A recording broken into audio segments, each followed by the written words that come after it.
ఈరోజు కరెంట్ ఉంది. కరెంట్ విషయంలో మీరు ఒకసారి చూస్తే నేను సమస్యను పరిష్కారం చేయగలుగుతున్నాను. అస్తవ్యస్తం చేసి వెళ్లారు. నేను ఆ రోజు హామీ ఇచ్చాను, నేను కరెంటు ఛార్జీలు పెంచనని చెప్పా. కరెంటు ఛార్జీలు పెంచనని మరొకసారి మీ అందరికీ విజ్ఞప్తి చేస్తున్నా. నిన్నే రివ్యూ చేశాను.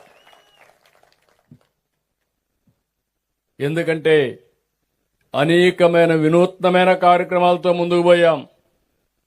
ఇంటి మీదనే కరెంటు తయారు చేసుకోవడం, సోలార్ ఉత్పత్తి చేసుకోవడం, మీ పొలంలోనే కరెంటు ఉత్పత్తి చేసుకోవడం కుసుమ్ ద్వారా, ఇంకా అవసరం సబ్ స్టేషన్లోనే కరెంటు ఉత్పత్తి చేసి అక్కడే ఇచ్చి ట్రాన్స్మిషన్ లాసెస్ తగ్గించడం, ఇలాంటి వినూత్నమైన కార్యక్రమాల ద్వారా భవిష్యత్తులో కరెంటు ఛార్జీలు పెంచకుండా క్వాలిటీ కరెంట్ ఇచ్చే పరిస్థితికి వస్తాం.